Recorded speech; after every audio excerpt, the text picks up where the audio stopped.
दोस्तों, नवनियुक्त शिक्षकों का पहला वेतन आने लगा है। पिछले वीडियो में हमने आपको यह भी दिखलाया था कि नवनियुक्त शिक्षकों को कितना मासिक वेतन मिला है, मूल वेतन और अन्य भत्ते सब कुछ आपको दिखलाया था। आज के इस वीडियो में हम बतलाएंगे, अगर आप नवनियुक्त शिक्षक हैं, अगर आपका वेतन अब तक नहीं आया है तो आपको क्या करना चाहिए ताकि आपका वेतन भी यथाशीघ्र जारी कर दिया जाए।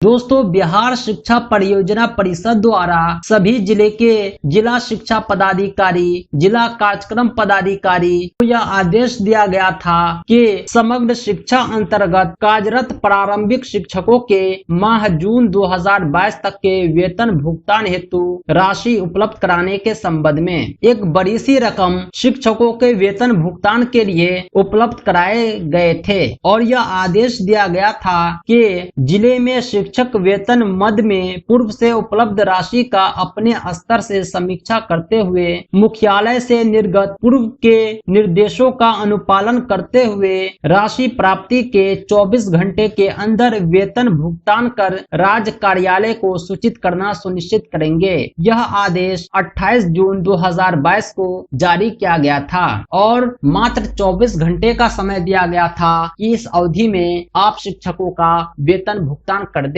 अगर आपका पहला वेतन अब तक नहीं आया है तो आप अपने जिले के शिक्षा पदाधिकारी से, जिला कार्यक्रम पदाधिकारी से संपर्क कर सकते हैं। सबसे पहले मैं आपको ये बतला दूं, आपके वेतन के लिए आपका पदस्थापना विवरणी, ईपीएफ और मास्टर डेटा का जमा होना आवश्यक है। इसके बाद भी अगर आपका वेतन जारी नहीं किया जाता है तो आप जिला कार्यक्रम पदाधिकारी स्थापना से कारण जान सकते हैं। यही एक रास्ता है जो आपको सही मार्गदर्शन देगा कि आपका वेतन आखिर किस कारण से रुका हुआ है। उम्मीद है कि इस विधि से आपका वेतन यथाशीघ्र जारी कर दिया जाएगा और आपको भी अपना पहला वेतन मिल सकेगा। दोस्तों, यह छोटा सा अपडेट आपको कैसा लगा कमेंट करके जरूर बताएं। इसी तरह की यूजफुल वीडियो के लिए, ज्ञानवर्धक जानकारी के लिए हमारे यूट्यूब चैनल टीचर रहमत को जरूर सब्सक्राइब करें।